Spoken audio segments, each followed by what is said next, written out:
et son fils de sa passion pour les récits fabuleux. Loin de décourager l'adolescent, ce premier voyage éveillera au contraire un désir de parcourir le monde en quête d'aventure.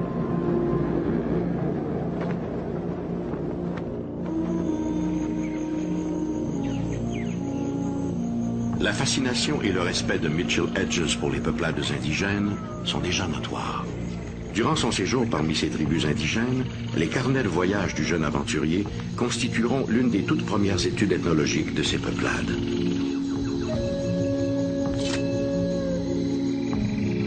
La biographie de certaines personnes se lit comme un roman.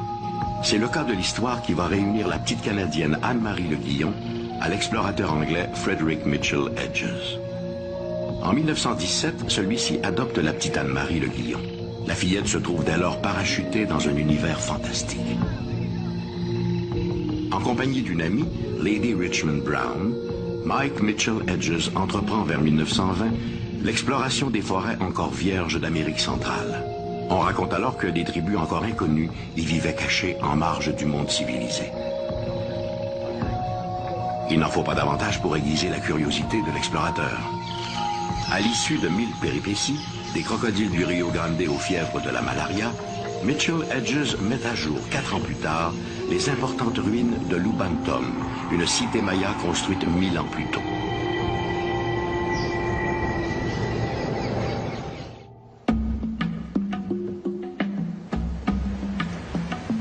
Et c'est au cœur du grand temple de la cité que sa fille adoptive Anna va découvrir l'artefact le plus énigmatique des civilisations précolombiennes.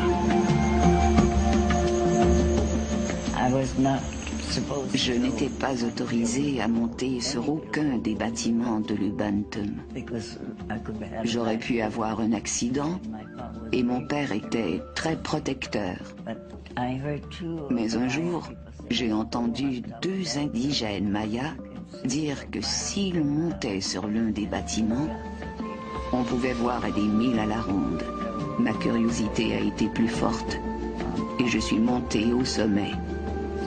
J'étais là, regardant l'horizon, quand j'ai été éclairée par les reflets provenant du crâne qui était à l'intérieur de l'édifice. J'étais très excitée et je me suis empressée d'aller le raconter à mon père. Bien sûr, il a commencé à me réprimander en me disant que je ne devais pas grimper là-haut, qu'il était responsable de moi.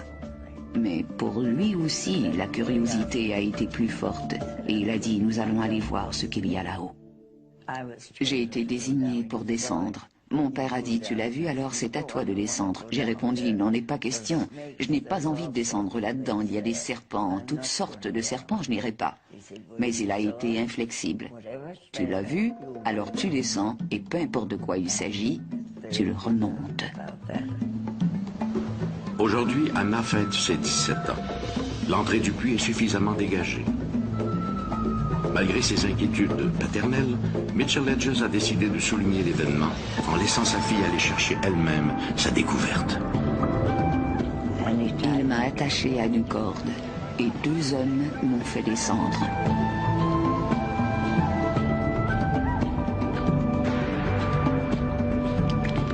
La seule chose que je voyais, c'était encore cette lumière.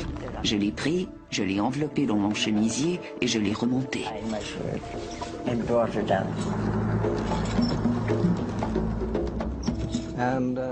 Elle l'a trouvé et l'a remonté. Dès que les indigènes l'ont vu, ils sont devenus très agités. Pour eux, c'était comme un présent des dieux.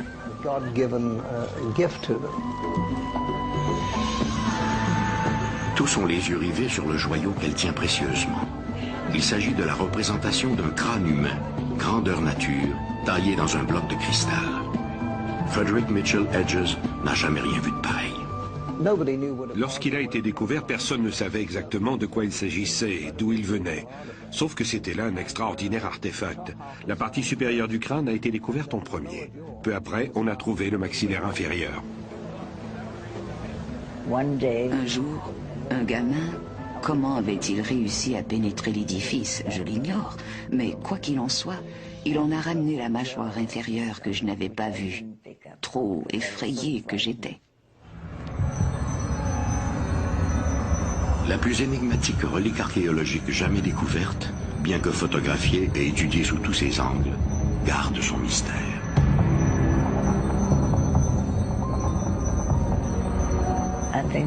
Je pense que le véritable secret du crâne réside dans son utilisation comme objet de guérison.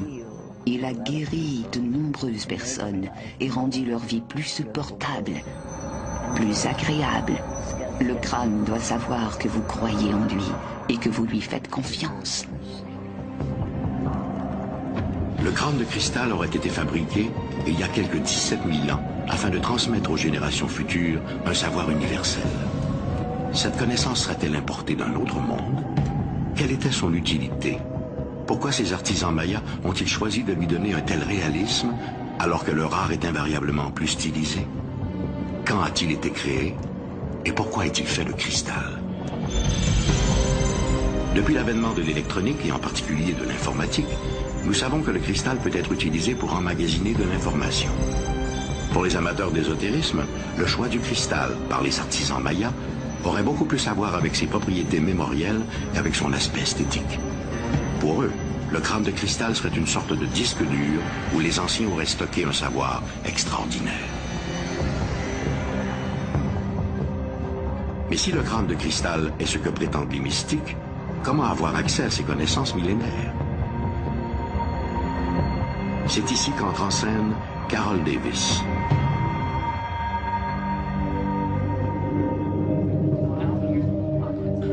Au début des années 80, Carol Davis accompagne un ami chez Anna Mitchell Hedges à Kitchener, en Ontario. Carol Davis est déjà à ce moment-là l'une des plus extraordinaires sensitives canadiennes. Carol Davis n'a alors qu'un intérêt mitigé pour l'archéologie et les civilisations anciennes. Mais dès qu'elle plonge son regard dans les orbites vides du crâne, ses sens s'emballent. Pendant 2 heures, elle sera plongée dans un état de transe en communication directe avec l'esprit du crâne. Ce sera la première d'une longue série de séances de channeling avec le savoir millénaire du crâne. Carol Davis était et est toujours une transmédium respectée et d'une notoriété internationale. Lorsque je l'ai rencontrée, elle avait déjà été en contact avec le crâne. Elle avait psychométrisé le crâne et fait plusieurs séances avec lui, en compagnie de sa propriétaire, Anna Mitchell Hedges. Une légende raconte qu'il y aurait 13 crânes de cristal, gardiens d'un savoir universel. Les descendants des Mayas croient que le jour où les 13 crânes seront à nouveau réunis, ils révéleront leurs secrets. Jusqu'à présent, seulement 6 crânes de cristal ont été découverts. Et les circonstances de leur découverte restent nébuleuses.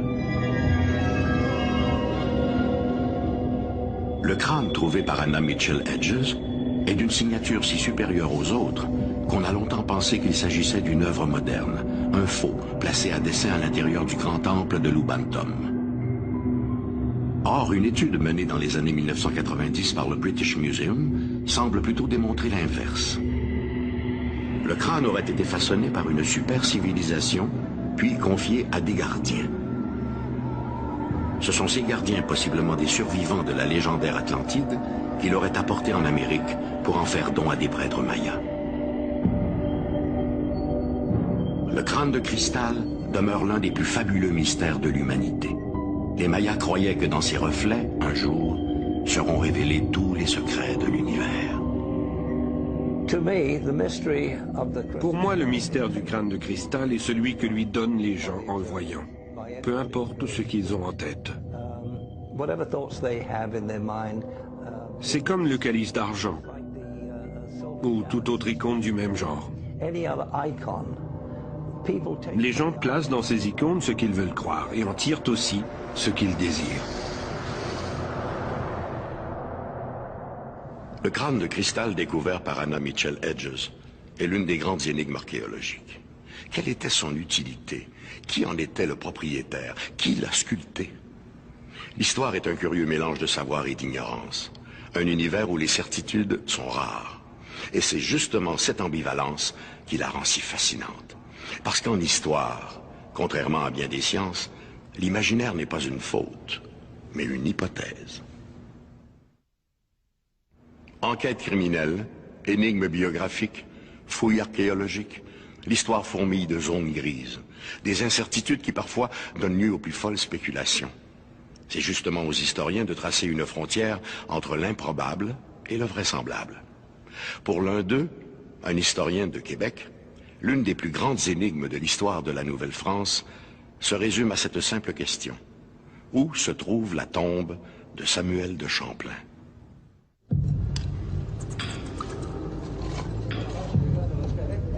L'action se passe sous la tour du clocher de la basilique de Québec. Des guirlandes d'ampoules électriques donnent au spectacle quelque chose d'irréel. L'air est tellement vicié que les ouvriers doivent porter des masques pour se protéger. Avec d'infinies précautions, les hommes glissent des câbles sous le cercueil de cuivre. Cette opération achevée, les 4 hommes soulèvent en même temps, et le plus délicatement possible, le précieux tombeau. 1, 2, 3, go! Le moment de vérité approche. Sans plus attendre, un des ouvriers commence à découper le joint de plomb qui maintient le couvercle en place. À mesure que progresse le découpage, tous s'interrogent. S'agit-il de la dépouille qu'ils recherchent depuis si longtemps? Finalement, le couvercle glisse sur le tombeau et la dépouille apparaît enfin, admirablement conservée. Se pourrait-il que ces ossements soient ceux tant recherchés de Samuel de Champlain, explorateur et fondateur de la ville de Québec? La quête du tombeau de Samuel de Champlain, le premier gouverneur général de la Nouvelle-France, est aujourd'hui indissociable de son principal artisan, René Lévesque. Né à Québec en 1925, ce fils de commerçant se passionne très tôt pour l'histoire de Champlain. C'est dans l'occasion d'une fête de la langue française, et c'était M. Leblanc qui parlait de Champlain avec beaucoup de chaleur. Il était extraordinaire, bonhomme, il était très, très attirant, autrement dit, puis on était tous gelés, entendu par ce qu'il disait. Et à la fin, il dit, il est mort en 1635, et il serait déposé là-bas. Il ouvre ses bras comme ça en direction du Collier de la Terre, entre la rue du Trésor, du Fort, Sainte-Anne et Val. Alors, il dit, à part de ça, sous la terrasse, il y a le Fort Saint-Louis, fait par Champlain lui-même. C'était assez pour que je tombe amoureux de Champlain. Pour le jeune René Lévesque, la quête vient de commencer. Dès le lendemain, l'adolescent se faufile sous la terrasse du Frein. Alors qu'il longe ce qui autrefois était une partie des remparts de l'ancienne ville, il peut presque ressentir les effluves du fondateur de Québec. Pour lui, cette quête a quelque chose de mystique. Samuel Champlain avait été nommé cartographe du roi, géographe du roi, c'était la vraie appellation. C'est comme cela que Champlain s'est embarqué à bord de la Bonne Renommée à Honfleur en 1603 la première fois. Bon, là, on sait qu'il est arrivé à Tadoussac, qu'il a remarqué, c'est lui le premier qui a remarqué le site de Québec. En algonquin, apparemment, Québec signifie rétrécissement. Et justement, Champlain avait remarqué ce lieu. Il veut dire, il y a les falaises qui protègent d'abord des ennemis et du vent aussi. Le fleuve est plus étroit à cet endroit et les eaux sont très profondes. Donc on pourrait y faire un port pour y emmener des navires de fort tonnage. Samuel de Champlain fonde la ville de Québec en 1608 et le roi Henri V le nomme premier gouverneur général du pays. Sa générosité et son grand sens de l'honneur et de la justice lui valent la sympathie des communautés autochtones. Toute sa vie en terre d'Amérique, il aura sans cesse cherché à harmoniser l'ancien et le nouveau monde. Champlain, d'abord, il est décédé à peu près à l'âge de 70 ans. Il était paralysé depuis quelques mois. Il était au Fort Saint-Louis, dans une petite sa chambre à lui. Puis il pouvait écrire quand même, parce qu'on voit à son testament, on voit qu'il y a une écriture qui est là, mais est un peu malmenée. Mais quand même, c'est ça. Et Après ça, ben, il est mort le jour de Noël, la nuit de Noël, le jour. Alors là, c'était la catastrophe dans le pays, parce que c'était le père fondateur qui partait, là. Il y a eu une très belle cérémonie religieuse, il y a eu un défilé dehors dans la rue Brad, ce coin-là, là, jusqu'à l'église paroissiale, puis qui était justement l'église Notre-Dame de Recouvrance, dans le char de Frontenac. Peu de choses sont connues sur l'époque et sur l'endroit où a été inhumé Samuel de Champlain. Pour l'essentiel, les historiens doivent s'en remettre au journal personnel de Charles Huot de Montmagny, deuxième gouverneur général de la Nouvelle-France et responsable de l'inhumation de Champlain. Montmagny écrit avoir fait déposer le corps de son prédécesseur dans la chapelle Champlain et d'avoir fait placer à ses côtés les corps de ses amis, le père Charles Rimbaud et M. François de Ré. Mais où se trouve exactement cette chapelle Champlain? Voilà la clé du problème.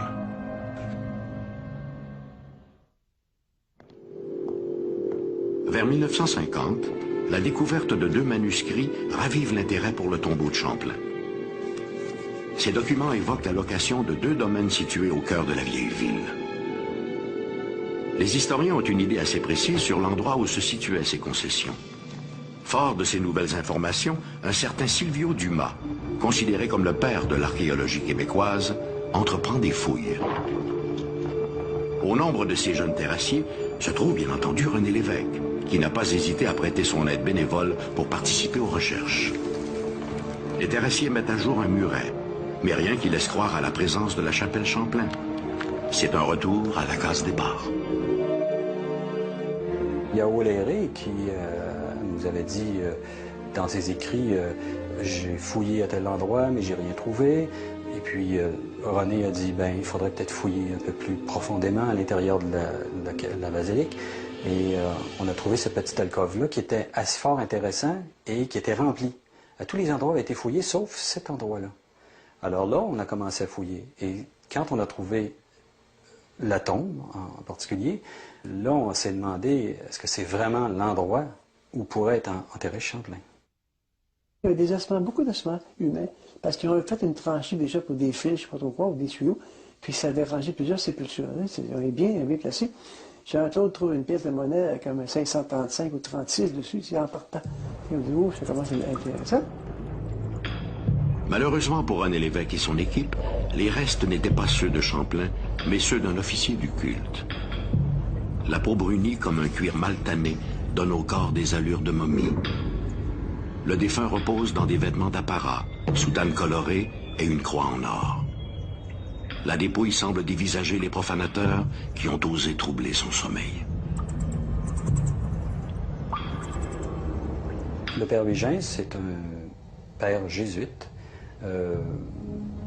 C'est un père jésuite belge, mort en 1879.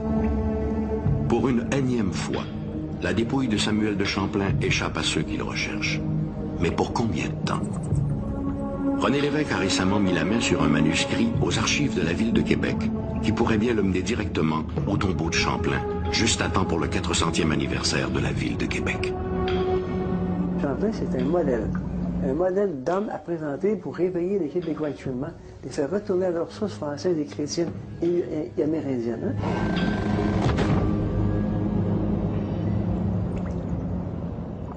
Dans leur quête de la vérité, les historiens, comme les policiers, ne doivent négliger aucun indice.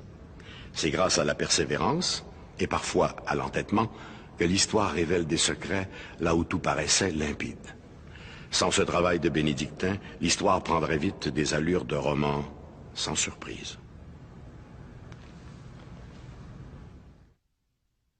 L'histoire fourmille d'épopées inachevées et de héros disparus. Des aventures qui n'ont jamais connu de dénouement. Au début du XXe siècle, les gens ont vu apparaître au-dessus de leur tête de bien curieux fous volants. Ces casse-cous allaient, par leur audace, donner le coup d'envoi de la conquête du ciel. C'était l'ère des frères Wright, des grands dirigeables, et de Charles Lindbergh.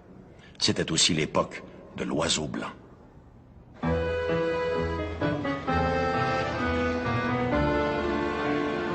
8 mai 1927. Un magnifique biplan est poussé hors de son hangar de l'aéroport du Bourget, en banlieue de Paris. Des centaines de curieux sont réunis pour applaudir l'exploit que souhaite réaliser le tandem Charles Nungesser et François Colly. À bord de cet avion, ils tenteront de devenir les premiers aviateurs à franchir l'océan Atlantique sans escale. Après avoir consulté les derniers relevés météo et serré les mains de quelques amis, les deux pilotes décollent en direction de l'Amérique.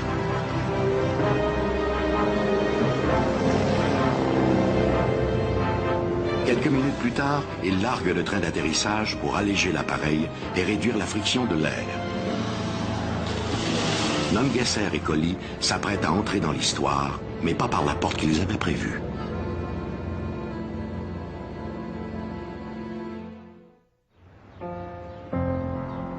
Au début de 1927, de nombreux aviateurs sont engagés dans une course contre la montre. Tous veulent être les premiers à franchir l'Atlantique sans escale et ainsi remporter le prix Orteig, assorti d'un montant de 20 000 $. C'est un tandem français, le navigateur François Collie et le pilote Charles Nungesser, qui ont été les premiers à tenter l'exploit au printemps de la même année. Charles Nungesser était l'un des plus fameux pilotes français de la Première Guerre mondiale. On lui reconnaissait officiellement avoir abattu 45 avions, mais officieusement on parlait volontiers de 107. Chaque fois que Charles Nungesser montait à bord d'un avion pour réaliser ses exploits, il s'assurait d'y apposer sa signature. Un macabre dessin représentant un cercueil et un crâne à l'intérieur d'un cœur noir. Quand on lui demandait ce que cela signifiait, il répondait « Un cœur vaillant ne craint jamais la mort, même dans ses pires aspects. »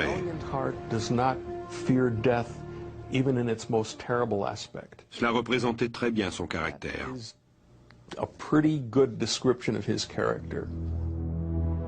La témérité et le courage déjà légendaire de Charles Nungesser étaient un atout précieux pour réaliser l'exploit.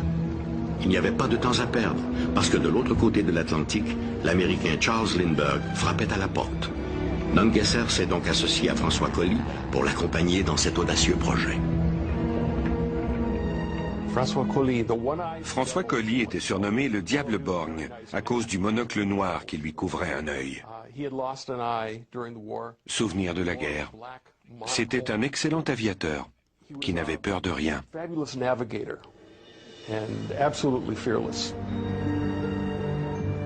Décoré de la Croix de guerre et fait officier de la Légion d'honneur, Collie a terminé la Première Guerre mondiale comme capitaine d'escadrille. En 1919, il a réussi la double traversée de la Méditerranée à bord de son avion et a battu le record de distance en ligne droite. Avant de réaliser la première traversée de l'Atlantique sans escale, Nungesser et Collie devaient trouver le meilleur appareil qui pouvait leur permettre d'atteindre leur objectif. Surnommé l'Oiseau blanc, l'appareil qu'ils ont sélectionné a dû être adapté pour un vol aussi long. Pour leur vol vers New York, Nungesser et Collie avaient choisi un avion militaire français destiné au porte-avions.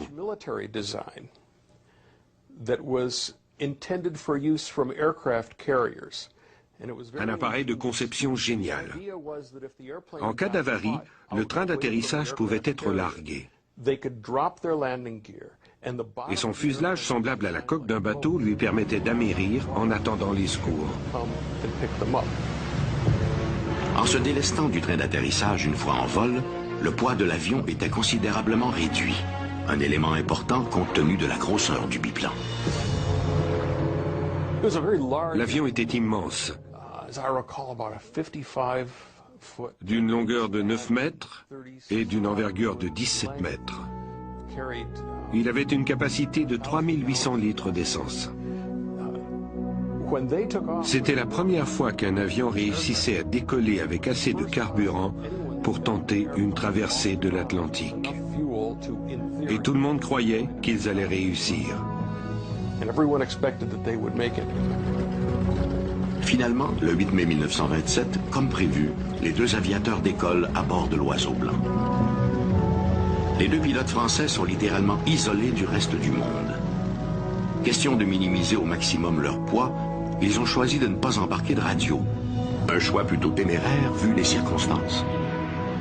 Pour se guider, ils doivent s'en remettre essentiellement à leur expérience et aux instruments rudimentaires de bord. Mais en principe, l'itinéraire est simple. Ils doivent voler vers la pointe sud de l'Irlande, virer plein ouest jusqu'à Terre-Neuve, puis, une fois en vue des côtes, mettre le cap au sud jusqu'à New York. Un itinéraire simple, en principe. Nous ne sommes certains que d'une seule chose.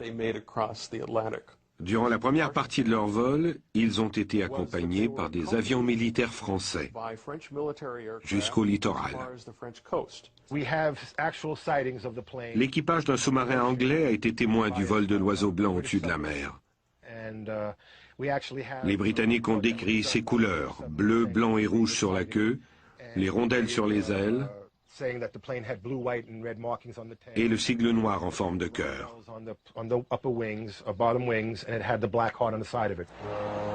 Le lendemain, malgré une température non favorable, les gens attendent avec impatience l'arrivée de l'oiseau blanc. Le port de New York est rempli de bateaux, et tous cherchent à savoir où en sont Nungesser et Collie.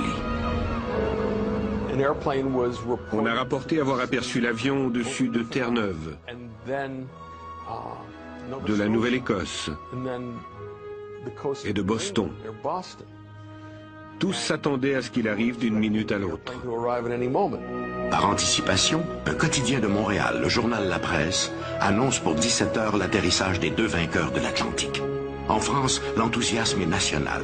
L'odyssée des deux aviateurs fait la manchette de toute la presse. Mais bientôt, ces informations seront démenties. L'avion des deux Français ne s'est jamais posé à New York. À l'euphorie succède l'inquiétude. Le 11 mai, Nungesser et Collie manquent toujours à l'appel. Le pire est à craindre. Leurs réserves de carburant doivent être maintenant épuisées depuis longtemps. On entreprend des recherches, mais en vain. Les deux aviateurs ont-ils tout de même réussi la traversée sans pour autant atteindre leur destination finale? En 1984, une association archéologique vouée à la récupération d'avions historiques a mis de l'avant le projet Midnight Ghost, une recherche sur le terrain pour retrouver l'avion de Nungesser et Collie.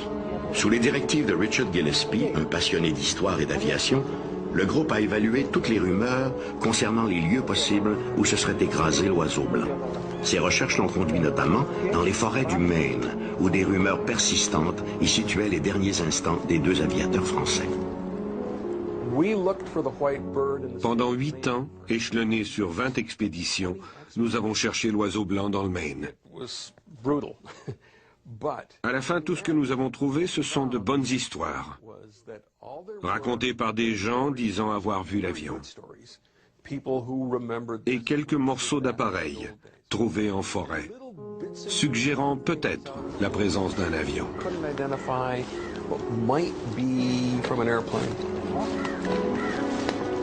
Pour ajouter au degré de difficulté, le groupe a aussi retrouvé au fil de ses nombreuses recherches des morceaux provenant d'autres appareils sans lien avec l'avion de Nungesser et Collie. En 1992, ils se sont tournés vers la péninsule d'Avalon, à Terre-Neuve. À en croire les comptes rendus de l'époque, un avion aurait été aperçu dans le ciel de l'île au lendemain du départ de Nungesser et Collie pour New York. Il existe des rapports écrits provenant de citoyens de Terre-Neuve de l'époque. Ces gens ont été assermentés devant un magistrat et leurs récits catalogués. Lorsque l'on regarde de plus près ces documents, ils donnent un itinéraire séquentiel tout le long de la côte de Terre-Neuve. À l'aide d'appareils sophistiqués, Richard Gillespie a acquis la certitude qu'un avion s'était bel et bien écrasé dans la région de Gull Pond, au cœur des marécages de Cape Shore, sur la péninsule d'Avalon. Malheureusement, aucun des débris retrouvés dans le secteur n'a été formellement identifié comme provenant de l'oiseau blanc. L'hypothèse d'un crash à Terre-Neuve n'est pas l'apanage de Richard Gillespie et de ses hommes. William Nungesser, un cousin du célèbre aviateur, est du même avis. Il croit lui aussi que des fouilles plus poussées permettront d'éclaircir le mystère entourant les derniers instants de Nungesser et Collie. À Terre-Neuve, il existe plusieurs petits étangs creusés par les glaciers qui ne sont pas très profonds. pas plus de 3 mètres.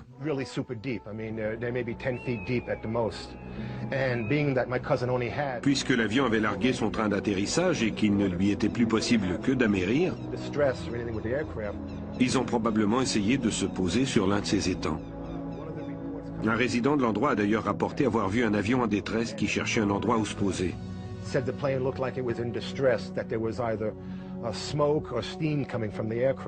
Cette version d'un atterrissage à Terre-Neuve est très intéressante. Parce que si mon cousin avait réalisé que son avion était en détresse, il aurait certainement tenté d'amérir de cette manière. La solution à l'une des plus grandes énigmes de l'aviation repose-t-elle au fond de quelques marécages de Terre-Neuve? François Colly et Charles Nungesser ont-ils trouvé la mort loin de chez eux, en terre canadienne? En décollant du Bourget par cette fraîche matinée de mai 1927, François Colly et Charles Nungesser espéraient se tailler une place dans l'histoire de l'aviation. Ils ont plutôt ouvert la porte à l'Américain Charles Lindbergh, qui a réussi la traversée quelques jours seulement après leur tentative infructueuse. La disparition de l'avion de Nungesser et Colly s'inscrit dans les grandes énigmes de l'histoire. Que s'est-il passé à bord de l'Oiseau Blanc? Les deux aviateurs français ont-ils réellement atteint le Canada, comme certains le croient, ou se sont-ils simplement abîmés en mer? Si plusieurs pensent que la découverte de cette épave représenterait la fin de l'énigme, au chapitre des disparitions, l'histoire nous rappelle que le mystère est parfois si complexe que la solution ne représente que le début du questionnement. Il est raisonnable de croire que la disparition de Nungesser et Colly soit liée à quelques problèmes mécaniques. Mais comment réagirions-nous si demain, des archéologues annonçaient avoir découvert l'Oiseau Blanc au milieu de la forêt, encore en parfait état de marche? La surprise et l'étonnement, sans doute. Et c'est probablement ce qu'ont ressenti les hommes du Dei Gracia lorsqu'ils sont montés à bord d'une autre grande énigme de l'histoire, la Marie Céleste.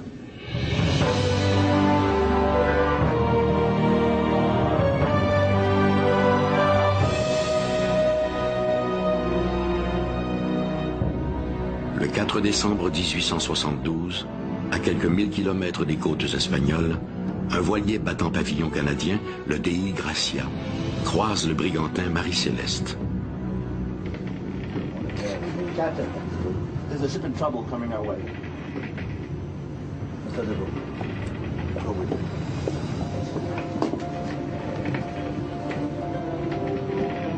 Vu du Dei Gracia, le Marie Céleste semble complètement désorienté. Sur le pont, il n'y a personne. Le navire paraît abandonné.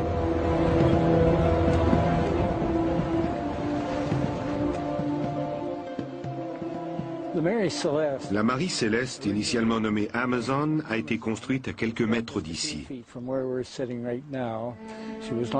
À son lancement en 1861, elle avait déjà cette réputation d'être porteuse de malheur.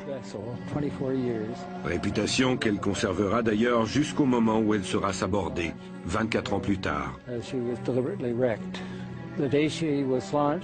Lors de son voyage inaugural, mon grand-père faisait partie de l'équipage. Dès le départ, le jeune capitaine était malade. Une fois arrivé dans la baie de Fundy, le navire a dû rebrousser chemin à cause de l'état de santé du capitaine qui continuait de se détériorer. On l'a ramené à Spencer Island où il est mort quelques heures plus tard.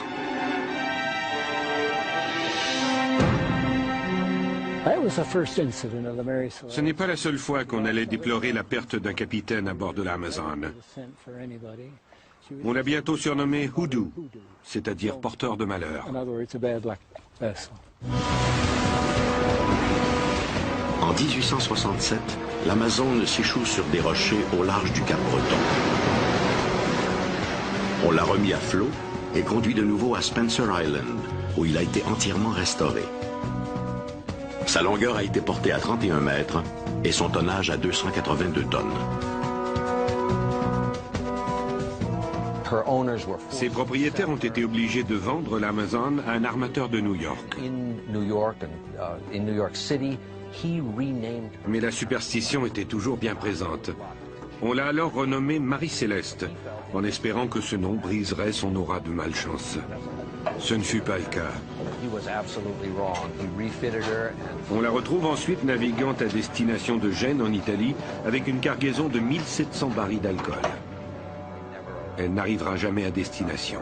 L'équipage disparaît entre Staten Island et Gibraltar. Pour le capitaine du Dei Gracia, David Reed Morehouse, cette rencontre a quelque chose d'ironique. Non seulement il connaît bien le capitaine du navire moribond, Benjamin Briggs, mais il y a quelques semaines à peine, les deux navires ont appareillé du port de New York.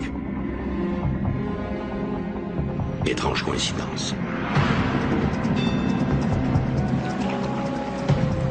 Morehouse demande à ses hommes de se rendre sur le Marie Céleste pour enquêter. Lorsque l'équipage du Dei Gracia l'a aperçu, la Marie Céleste avançait lentement. Les marins ont fait des appels dans sa direction, mais sans succès. Le seul signe de détresse apparent était un câble qui pendait à la poupe.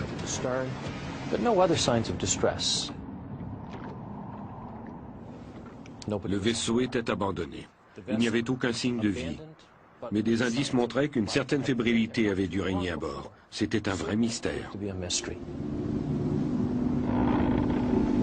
Le Marie Céleste est tout à fait désert. Son abandon doit remonter à plusieurs jours, car le roof et les entreponts sont inondés, et la cale disparaît sous 1 mètre d'eau. Dans celle-ci, on retrouve les 1700 barils d'alcool de la cargaison et des vivres pour au moins 6 mois. La description des marins donnait à penser que l'équipage avait disparu.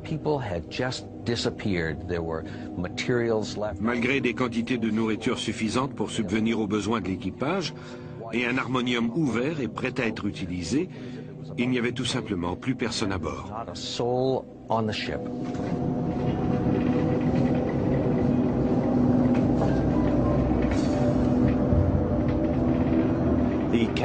La cabine du capitaine était en partie inondée et en désordre. Les instruments de navigation et le journal de bord étaient manquants. Une dernière entrée sur l'ardoise du bord datait du 25 novembre, une semaine plus tôt.